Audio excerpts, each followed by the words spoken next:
Hello students, एक और interesting lecture class 12 का जो कि लेक्चर नंबर 12 है, combination of capacitor. Dear students, इस लेक्चर में हम ये समझेंगे कि जो हम कॉम्बिनेशन करते हैं कैपेसिटर का, दो तरह के कॉम्बिनेशंस, सीरीज एंड पैरेलल, वो क्यों करते हैं, उसका फायदा क्या है और हमें कहाँ कहाँ पे इसकी जरूरत पड़ती है। तो सबसे पहला सवाल ये है कि जो कॉम्बिनेशन हम करते हैं वो क्यों करते हैं। फॉर एग्जांपल, अगर कोई आपसे पूछे कि जो सीरीज कॉम्बिनेशन है या पैरेलल कॉम्बिनेशन है, दो तरह के कॉम्बिनेशन हम कैपेसिटर में करेंगे, तो ये क्यों करते हैं, इसका जवाब आपको आज खुद मिल जाएगा। अगर मैं अभी से बताऊं तो उसका कोई फायदा नहीं होगा, क्योंकि जब सॉल्व करूंगा वहां पे आपको लास्ट में ये बताऊंगा कि जो सीरीज कॉम्बिनेशन है वो क्यों करते हैं और जो पैरेलल कॉम्बिनेशन है वो क्यों करते हैं। आते हैं कॉम्बिनेशंस की तरफ। There are two type of combination. The first one is series combination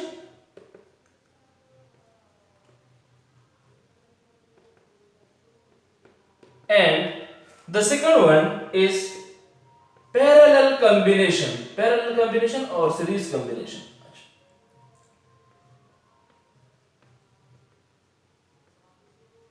अच्छा, यहां पे नहीं आएगा।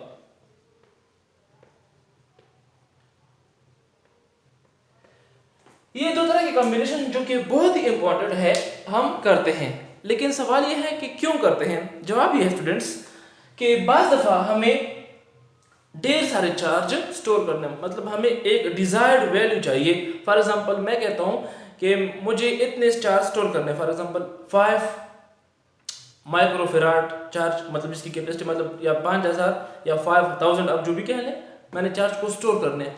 तो इसके लिए मैंने कॉम्बिनेशन किस तरह करनी है। सिंपल अल्फाज में कि अगर मुझे बहुत ज़्यादा चार्ज स्टोर करने हो और मेरे पास छोटे छोटे कैपेसिटर मौजूद हो, स्मॉल स्मॉल कैपेसिटर। अब स्मॉल का ये मतलब नहीं है कि साइज में स्मॉल नहीं, इसकी जो कैपेसिटी है वो स्मॉल हो और मुझे बहुत ज़्यादा चार्ज स्टोर करने हैं, तो कौन सा कॉम्बिनेशन करूँगा। आया ये वाला कॉम्बिनेशन करूँगा या ये वाला कॉम्बिनेशन करूँगा।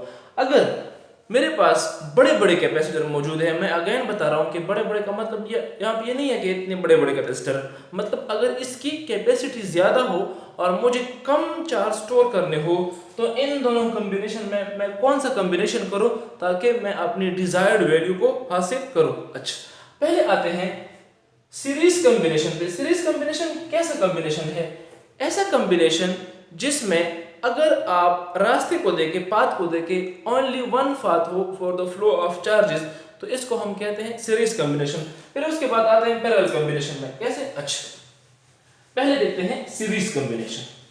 सीरीज कॉम्बिनेशन में जिस तरह मैंने बता दिया कि अगर हम कैपेसिटर को इस तरह कनेक्ट करें जिसकी जो पाथ हो फ्लो ऑफ चार्जेस का वो ओनली वन पाथ हो, तो इसको हम कहते हैं कि सीरीज कॉम्बिनेशन। कैसे? इसकी तरफ देखते हैं। सपोज मैं कहता हूं कि मेरे पास एक कैपेसिटर है, ये दूसरा है ये।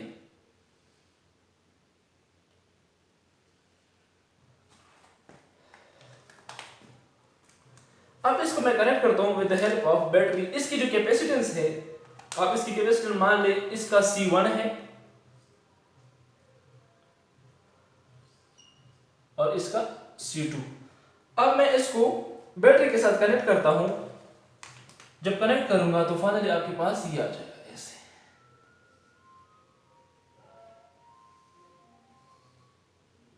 सपोज इसको मैंने पॉजिटिव के साथ और इसको नेगेटिव के साथ, अच्छा, और ये आपस में भी आपस में कनेक्ट है। अच्छा,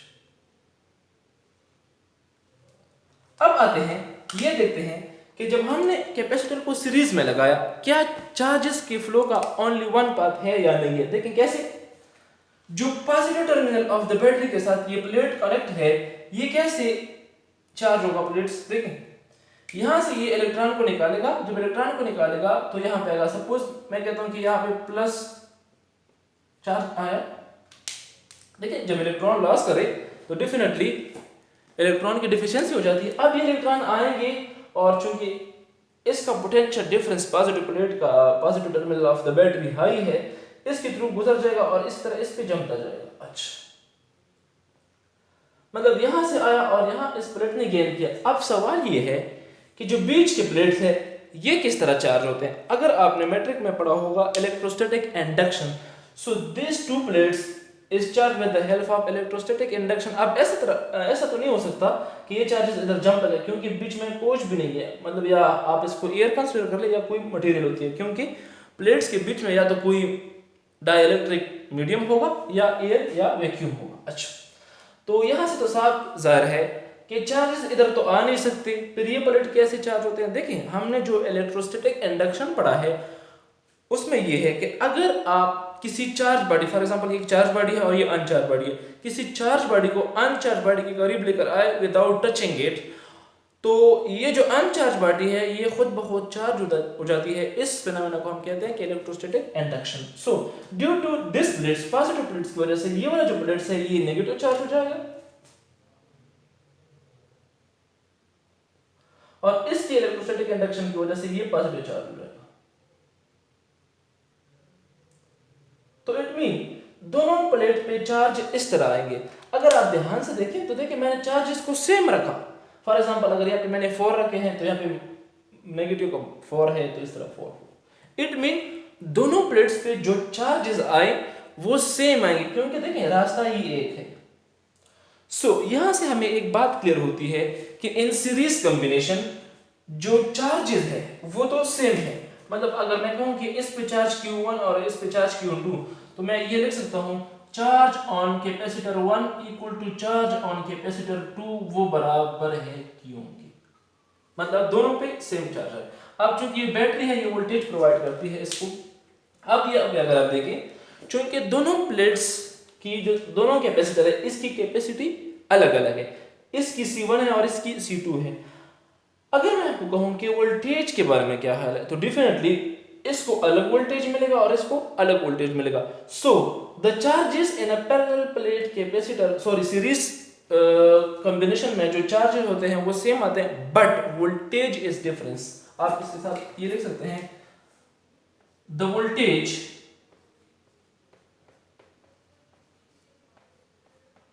इज डिफरेंट। वोल्टेज क्या होगा? डिफरेंट होगा। सो आपके पास ये वाला जो वोल्टेज है, इसको जो वोल्टेज मिलेगा, मैं कहता हूं कि इसको मैं V1 कहता हूं और इसको V2 कहता हूं। अच्छा, तो अब अगर आप देखें, सो टोटल वोल्टेज V जो बैटरी प्रोवाइड करती है वो किसके क्रॉस ड्रॉप हो जाते हैं? V1 कैपेसिटर और V2 के क्रॉस। ध्यान से देखिए, इसमें रटने की कोई जरूरत नहीं है। जो चार्जेस थे दोनों पे सेम थे, क्योंकि रास्ता ये एक है और मैंने डायग्राम से बता दिया। अच्छा, चूंकि वोल्टेज डिफरेंट है इन सीरीज कॉम्बिनेशन, तो जो टोटल वोल्टेज है ये जो बैटरी प्रोवाइड करते हैं, कुछ वोल्टेज यहाँ पे ड्रॉप होगा और कुछ वोल्टेज यहाँ पे ड्रॉप होगा। सपोज अगर मैं कहूँ कि ये 12 वोल्ट की बैटरी है और यहाँ पे 7 ड्रॉप हो रहा है, तो डेफिनेटली यहाँ पे कितना होगा? 5 होगा। अगर यहाँ पे 8 तो यहाँ पे 4, तो डिफरेंट वोल्टेज ड्रॉप होगा, क्योंकि टोटल वोल्टेज के बराबर होगा। सो यहाँ तक तो हमें क्लियर हुआ। डियर स्टूडेंट्स, हमने फार्मूला पढ़ा है कैपेसिटर का, Q is equal to CV, ये पढ़ा है। अच्छा, चूंकि मुझे चाहिए V1 की वैल्यू और V2 की वैल्यू, यहां से मैं V1 और V2 की वैल्यू निकालूंगा। चूंकि यहाँ पे तो मैं नहीं लिख सकता कि Q1 Q2, क्योंकि वो क्यों के बराबर है। अगर मैं कहूं कि कैपेसिटर 1 के लिए जिसकी कैपेसिटी C1 है, तो अगर ये C1 है तो डेफिनेटली ये V1 हो जाएगा। सिमिलरली यहां से हमें आपके पास V1 की वैल्यू आ जाएगी Q/C1। अब दूसरा देखें, Q इक्वल टू, अगर मैं दूसरे कैपेसिटर के लिए लिखूं तो ये आ जाएगा C2V2, तो यहां से आपके पास वैल्यू आ जाएगी V2। अपनी जगह पे नीचे ये डिवाइड करें तो Q/C2। ध्यान से देखें, इसमें इतना मुश्किल कोई बात नहीं है। लेकिन क्या किया, V1 के अक्रॉस जो वोल्टेज ड्रॉप होगा इसका फार्मूला ये, क्योंकि चार्जेस तो सेम है, Q/C1, इस तरह Q सेम रखा, C2V2 के वोल्टेज ड्रॉप। अच्छा, यहाँ पे जो V1 है, it is the voltage drop across the capacitor 1 and V2 voltage drop across the capacitor 2, और इसकी जो कैपेसिटेंस है वो C1 और इसकी जो कैपेसिटेंस है वो C2। अच्छा, so by putting V1 and V2 in this equation, आप इसको ये भी लिख सकते हैं, इसको आप इक्वेशन 1 दे दें और इसको आप इनको इक्वेशन 2 मान लें और इनको इक्वेशन 3 मान लें। अच्छा, so putting equation 2 and 3 in equation 1, जब हम पुटिंग इक्वेशन 2 एंड 3 इन 1। जब हम इक्वेशन 2 और इक्वेशन 3 को इक्वेशन 1 में पुट करेंगे, सो फाइनली वी गेट, हमारे पास क्या आएगा, इसकी तरफ देखते हैं। अच्छा,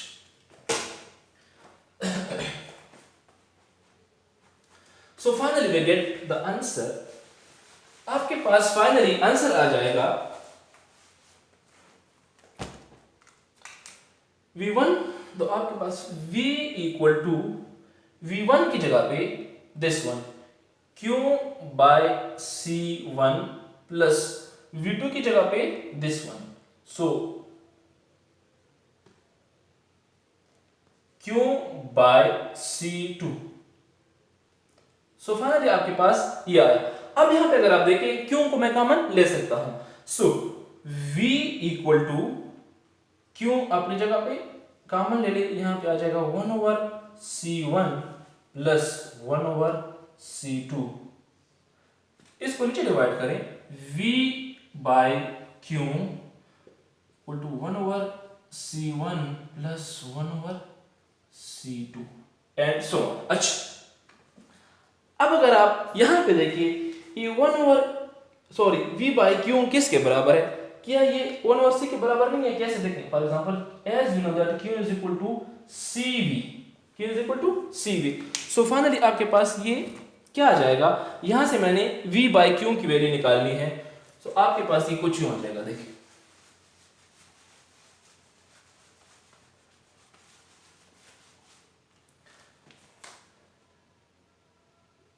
Q by V equal to C, चूंकि मुझे तो चाहिए V बाय Q, अगर मैं इसको उल्टा करूंगा V बाय Q तो डेफिनेटली ये हो जाएगा 1 ओवर C। तो आपके पास ये आ जाएगा 1 ओवर C, और इस C को हम कहते हैं C equivalent equal to 1 over C1 plus 1 over C2। अब यहां से हमें ये क्लियर हुआ कि जब हम सीरीज में कैपेसिटर को लगाते हैं, अगर बड़े बड़े कैपेसिटर हो, सो यहां से हमें साफ पता चलता है कि इसकी जो कैपेसिटेंस है वो डेफिनेटली डिक्रीज होती है। So 1 over C equivalent equal to 1 over C1 plus 1 over C2। चूंकि यहां पे तो मैंने 2 कैपेसिटर लगाए थे, अगर मैं n नंबर ऑफ कैपेसिटर लगाऊं तो ये कैसे फार्मूला कैसे आएगा, इसके लिए देखते हैं, पर आगे थोड़ा सा समझते हैं। अच्छा देखिए, suppose for n number of capacitor, मैं कहता हूं कि मैंने सीरीज में n नंबर ऑफ कैपेसिटर लगाए हैं, तादाद नहीं पता कितने हैं, for n number of capacitor, for n number of capacitor in series,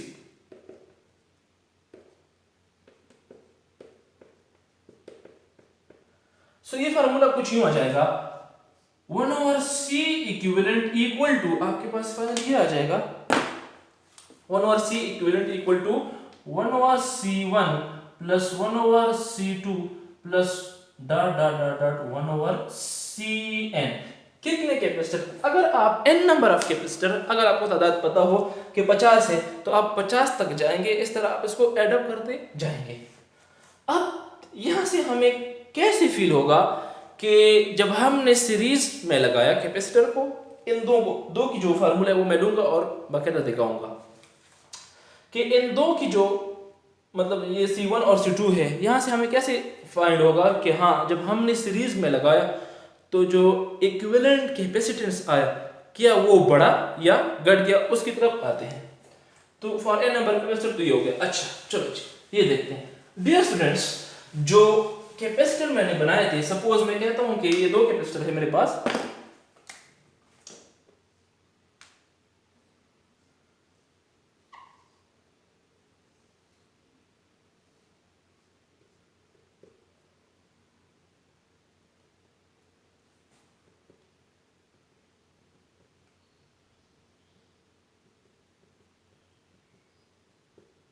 अच्छा इसका कैपेसिटेंस था C1 और इसका कैपेसिटेंस था C2। चलो मैं कहता हूं, मान लेते हैं कि इसकी जो कैपेसिटेंस है वो है C1 जो कि 1 माइक्रोफैराड है मान लेते हैं, और इसका है C2 वो है 2 माइक्रोफैराड। क्योंकि मैंने पिछले वाले लेक्चर में बताया था कि कैपेसिटर्स की जो यूनिट है कैपेसिटेंस की वो माइक्रोफेराड या मिलीफेराड में हम लेते हैं, farad is a bigger unit. अब हमने जब इसको सपोज सीरीज में लगाया, जो कि फार्मूला ये है, तो क्या इन दोनों कैपेसिटर जो कि 1 माइक्रोफेराड इंडिविजुअल स्टोर कर रहा था और 2 माइक्रोफेराड इंडिविजुअल स्टोर कर रहा था, अगर हम इसको कंबाइन करें तो क्या ये कैपेसिटेंस इसकी बढ़ जाएगी या घटेगी? इसकी तरफ आते हैं, देखें कैसे।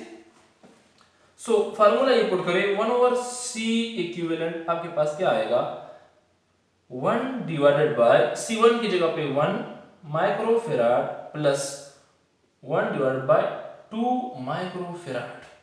अच्छा, आपको पता है एलसीएम हम किस तरह लेते हैं, इसका एलसीएम ले ले तो डेफिनेटली 2 माइक्रोफेराड इसका एलसीएम आ जाएगा, ये 2 इस पे डिवाइड हो जाएगा और ऊपर के साथ तो 2 माइक्रोफेराड प्लस 1 माइक्रोफेराड। अच्छा, किस तरह ले सकते हैं ये आपको पता है, आप खुद कर सकते हैं। अच्छा, सो यहां से आपके पास फाइनली आ जाएगा, देखिए मुझे चाहिए C इक्विवेलेंट की वैल्यू के इन दोनों को जब मैंने सीरीज पे लगाया तो क्या कैपेसिटेंस बढ़ गया या घट गया, वो फील करवा देता हूं। Suppose 1/C equivalent equal to यहां से आ गया 3 microfarad divided by 2 microfarad. Cross multiplication करेंगे या इसको उल्टा करेंगे तो आपके पास आ जाएगा C इक्विवेलेंट, जब ये उल्टा हो जाएगा तो ये भी उल्टा हो जाएगा, 2 माइक्रोफेराड डिवाइडेड बाय 3 माइक्रोफेराड। तो आपके पास क्या आ जाएगा देखें। अच्छा, C equivalent, so 2 divide by 3 जब आप करेंगे 2 डिवाइडेड बाय 3 नहीं जाएगा, 0 कर ले तो आपके पास 6 18 वगैरह वगैरह। तो आपके पास जो C इक्विवेलेंट आया वो तकरीबन 0.6 समथिंग माइक्रोफेराड। अब अगर आप देखें इंडिविजुअल को देखें और जो दोनों की कॉम्बिनेशन से आया, जो C इक्विवेलेंट है वो इंडिविजुअल से मतलब अलग अलग से जिसका कैपेसिटेंस सबसे कम था 1 था, उससे भी ये कम चार्ज स्टोर कर रहा है। तो यहां से ये बात क्लियर हुई कि जब भी हम कैपेसिटर को, जो कि बड़े बड़े कैपेसिटर हो, आप इसकी जगह पे कोई भी वैल्यू ले सकते हैं, फॉर एग्जांपल 1000 2000 इस तरह की वैल्यू ले ले। मैंने तो सिर्फ समझाने के लिए, आपको फील करवाने के लिए ये बता दिया कि जब हम बड़े बड़े कैपेसिटर हो, आप बड़े का मतलब ये नहीं है कि साइज में बड़े, जिसकी कैपेसिटेंस जिस तरह मैंने बताया कि आप यहाँ पे कोई भी ले लें, कोई भी वैल्यू आप ले सकते हैं, बड़े बड़ी वैल्यू ले लें और फिर इसकी C इक्विवेलेंट्स की वैल्यू निकालें तो डेफिनेटली ये जो C इक्विवेलेंट्स की वैल्यू होगी वो definitely the C equivalent value will be less than the individual value of capacitor. मतलब इसकी जो कैपेसिटेंस है वो 1 माइक्रोफेराड है और इसकी 2 है। जब हम इन दोनों को सीरीज में लगाया तो ऐसा रहा है कि ये सपोज तकरीबन 2 + 1 3 माइक्रोफेराड चार्ज को स्टोर करेगा, लेकिन ऐसा नहीं है। लास्ट में जब हमने इसका रिजल्ट निकाला तो C इक्विवेलेंट हमारे पास आया 0.6 माइक्रोफेराड। तो इस बात का मतलब ये है कि अगर हमने कम चार्ज स्टोर करने हो और बड़े बड़े चार्ज मौजूद हो जिसकी कैपेसिटेंस ज्यादा हो, अगर इसको हम सीरीज में लगाए तो जो रिक्वायर्ड रिजल्ट है वो हम ऑब्टेन कर सकते हैं। तो डेफिनेटली जब यहाँ पे जो C इक्विवेलेंट है वो कम हो जाती है तो पैरेलल में डेफिनेटली बढ़ेगा। अब आपको फील हो गया कि जो पैरेलल कॉम्बिनेशन है और सीरीज कॉम्बिनेशन है हम इस वजह से करते हैं कि बाज़ दफ़ा हमने चार्ज को ज़्यादा स्टोर करना होता है और बाज़ दफ़ा चार्ज को कम स्टोर करना होता है। अगर चार्ज को कम स्टोर करना होता है तो हम सीरीज कॉम्बिनेशन करते हैं, मतलब हमें कम चार्ज स्टोर करने हैं ना, तो सीरीज कॉम्बिनेशन का सहारा लेते हैं। और अगर छोटे छोटे कैपेसिटर मौजूद हो, हमने क्या करना है, ज्यादा चार्ज स्टोर करना है तो पैरेलल का सहारा लेंगे। अब आते हैं पैरेलल की तरफ के उसका क्या होगा। नो, पैरेलल कॉम्बिनेशंस की तरफ आते हैं। यही दो कैपेसिटर मैं लूंगा और आगे बढ़ूंगा, ठीक। अच्छा, पैरेलल प्लेट या पैरेलल सीरीज कॉम्बिनेशंस आपको फील हो जाएगा इंशाल्लाह। सीरीज तो फील हो गया। अच्छा चलो अच्छी, अब आते हैं इसी दो कैपेसिटर को जो कि मैंने 1 माइक्रोफेराड और 2 माइक्रोफेराड दिया था, इसको मैं पैरेलल में लगाता हूं। अब सवाल यह है कि पैरेलल कॉम्बिनेशंस का मतलब क्या है। पैरेलल कॉम्बिनेशंस का मतलब यह है कि अब चार्जेस के फ्लो का जो रास्ता है वो डिफरेंट होगा, मतलब सेम नहीं होगा, दोनों प्लेट पे चार्जेस सेम नहीं आएंगे। कैसे, सपोज मैं कहता हूं कि मेरे पास एक कैपेसिटर है, ये पैरेलल कॉम्बिनेशन,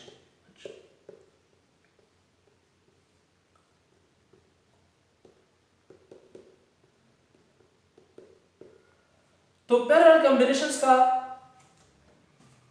मतलब ये है कि अगर हम दो कैपेसिटर है ऐसे लगाएं, सपोज ये है, इसकी कैपेसिटेंस है C1 और इसकी है C2। अब मैं इसको ऐसे लगा देता हूं कि for the flow of charges there will be two path.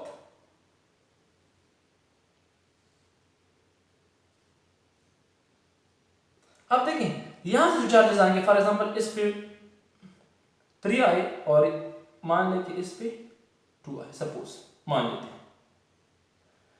अब देखें दोनों कैपेसिटर पे चार्जेस सेम नहीं है, यहां से जो चार्ज आएंगे और यहां से आएंगे कंबाइन, यहां से फिर दो रास्ते हैं। दो रास्ते किस तरह है देखें, एक रास्ता ये वाला और एक रास्ता ये वाला। क्योंकि ये पॉजिटिव के साथ अटैच है तो इलेक्ट्रॉन निकालेंगे, जब न्यूट्रॉन निकालेंगे तो ऐसे आएंगे, कुछ यहां चले जाएंगे और कुछ यहां चले जाएंगे सपोज। तो अब दोनों प्लेट्स पे चार्जेस सपोज सेम नहीं आए। वैसे मान ले कि इसको चलो 4 कर लेते हैं, कंसिडर करें कि इस पे अलग चार्जेस है और इस पे अलग चार्जेस है। मतलब इस पे चार्जेस आए Q1 और इस पे चार्जेस आए Q2 और जो बैटरी वोल्टेज प्रोवाइड करती है वो V है। अब चूंकि हमें यहां से दो बातें क्लियर होती है कि पैरेलल कॉम्बिनेशन में, in parallel combination charges is not same but voltage is same. Voltage क्यों सेम होता है? क्योंकि अगर मैं ये वाला पॉइंट कंसीडर करूं और ये वाला पॉइंट कंसीडर करूं, दोनों के बीच में एक लाइन से ड्रा करूं तो दोनों सेम पोटेंशियल पे है, तो इस वजह से पोटेंशियल डिफरेंस जो वोल्टेज दोनों को मिलेगा वो सेम मिलेगा। सो एक बात तो आप ये लिखिए, इन पैरेलल कॉम्बिनेशन, इसमें रटने की जरूरत नहीं है क्योंकि डायग्राम से क्लियर है। इन पैरेलल कॉम्बिनेशन में वोल्टेज इज सेम। मतलब ये है कि जो वोल्टेज इसको मिलता है वो वोल्टेज इसको भी मिलता है। सो V1 इक्वल टू वो V2 के बराबर है, वो असल में V है, मतलब ये जो है दोनों को सेम मिलता है। अच्छा, बट क्यों चार्जेस इज नॉट सेम? जो दोनों प्लेट पे चार्ज है वो सेम नहीं है। सो टोटल चार्ज को फाइंड करने के लिए हम क्या लिखेंगे, Q is equal to Q1 charge on one plate and charge on second plates, मतलब सेकंड कैपेसिटर। अच्छा, सो यहां तक तो हमें क्लियर हुआ कि जो टोटल चार्ज है Q दोनों प्लेट्स पे वो हो जाएगा Q1 और Q2। क्योंकि मैंने यहाँ पे दो लिए हैं तो इस वजह से Q1 और Q2। अगर आप 3 ले सकते हैं तो Q1 plus Q2 plus Q3, इस तरह आप बढ़ा दीजिए। अच्छा चलो जी आगे जाते हैं, यहां तक तो हमें क्लियर हुआ। अब हम ये देखते हैं कि Q1 की वैल्यू हम कैसे निकालें और Q2 की वैल्यू कैसे निकालें। अगर मैं कहूं कि मेरे पास Q1 की वैल्यू है C1 तो डेफिनेटली ये V1 नहीं होगा क्योंकि V1 और V2 तो सेम है। अच्छा, इसी तरह charge on second capacitor Q2 वो हो जाएगा इसकी कैपेसिटेंस Q2 और ये वोल्टेज इसको जो मिलता है वो V। अब यहाँ पे देखिए मैं बार बार बता रहा हूँ V मैंने इस तरह से सेम रखा कि V1 और V2 वो V है, ठीक। अच्छा, so total charge Q equal to Q1 plus Q2, Q1 की वैल्यू ये और Q2 की वैल्यू ये पुट करें, आपके पास आ जाएगा Q equal to Q1 C1 V plus C2 V। अब यहां से आप देखें V कॉमन है, कॉमन निकाल सकते हैं, यहां पे भी V है और यहां पे भी V है, तो आप जब यहां से कॉमन निकालेंगे फाइनली आपके पास आ जाएगा Q by equal to V into C1 plus C2 M। अच्छा, सो इस V को नीचे डिवाइड करेंगे आपके पास आ जाएगा Q by V equal to C1 plus C2। अच्छा डियर स्टूडेंट्स, अब यहां पे देखिए Q बाय V किसके बराबर है उसकी तरफ पसंद है। बस फाइनली हम अपने रिजल्ट पे पहुंचने वाले हैं। So as we know that Q is equal to CV, इसके बराबर है मुझे चाहिए Q बाय V, तो ये इसको नीचे डिवाइड करेंगे Q बाय V का रिलेशन आएगा C। सो इस Q बाई V की जगह पे मैं C लिख सकता हूँ, ये बराबर हो जाएगा C इक्विवेलेंट। असल में ये C इक्विवेलेंट है। C इक्विवेलेंट का मतलब ये है कि दोनों की कंबाइन से, दोनों की कॉम्बिनेशन से जो कैपेसिटेंस आता है वो इसको हम कहते हैं C equivalent, C1 plus C2। देखिए स्टूडेंट्स, यहाँ से हमें साफ क्लियर है, जो कि मैंने पहले ड्रा किया हुआ था, जो C1 था वो क्या था 1 माइक्रोफेराड और C2 जो था वो था 2 माइक्रोफेराड। अब अगर आप देखें छोटे छोटे कैपेसिटर है, हमने पैरेलल में लगा दिया, C इक्विवेलेंट की वैल्यू आप देखें निकालिए किस तरह आ जाएगा, C1 1 माइक्रोफेराड और प्लस 2 माइक्रोफेराड, तो C इक्विवेलेंट आपके पास आ गया 3 माइक्रोफेराड। जो C इक्विवेलेंट है वो इंडिविजुअल से देखें ज्यादा है, मतलब 1 माइक्रोफेराड और 2 माइक्रोफेराड इंडिविजुअल कैपेसिटेंस से ज्यादा है। तो इट मीन यहां से हमें ये बात क्लियर होगी कि इन अ पैरेलल कॉम्बिनेशन, अगर हम पैरेलल कॉम्बिनेशन करें then the capacitance will be increase. तो दोनों का हमें जवाब मिल गया, जो कि मैंने स्टार्ट में बताया था कि अगर मैं अब इसे बताऊं तो आपको समझ में नहीं आएगा। अब आपको फील हो गया कि अगर हम कैपेसिटर को सीरीज में लगाएं तो इसकी जो कैपेसिटेंस है वो definitely decrease when capacitor combine in parallel combinations, so the capacitance will be increase. It mean कि पैरेलल में कैपेसिटेंस इंक्रीज होती है और सीरीज में डिक्रीज होती है। For n number of capacitor की एग्जांपल लेते हैं, फिर वाइंड अप करते हैं। अच्छा चलो, ये तो थे दो कैपेसिटर। अगर मैं नंबर ऑफ कैपेसिटर पैरेलल में लगाऊं, फॉर एग्जांपल मुझे तादाद नहीं पता, for n number of capacitor, for n number of capacitor, अगर मैं कैपेसिटर को n number of capacitor, for n number of capacitor in parallel, अगर मैं पैरेलल में लगाऊं, सो आपके पास C इक्विवेलेंट का फार्मूला आ जाएगा C1 plus C2 plus C3 dot dot dot and Cn। मतलब ये हुआ जितनी भी कैपेसिटेंस हम निकालेंगे उसकी हमें फॉर एग्जांपल 5 या 10 को कंबाइन करना है और हमें रिक्वायर्ड वैल्यू चाहिए। सपोज मैं कहता हूं, सपोज कि मेरे पास 5 कैपेसिटर है, 5 कैपेसिटर है और हर एक की अलग अलग कैपेसिटेंस है और मुझे इतनी स्टोर करनी है, तो मैं इसकी कैपेसिटेंस देखूंगा कि कितना है, उन सारों को मैं सम करूंगा कि जो मेरा रिक्वायर्ड है। फॉर एग्जांपल अगर मैं कहूं कि मेरे पास 5 कैपेसिटर है, मुझे चाहिए 10 माइक्रोफेराड इसकी कैपेसिटेंस, सपोज C1 की वैल्यू है, सपोज चलो जी C1 है 2 माइक्रोफेराड, C2 है 3 माइक्रोफेराड, C3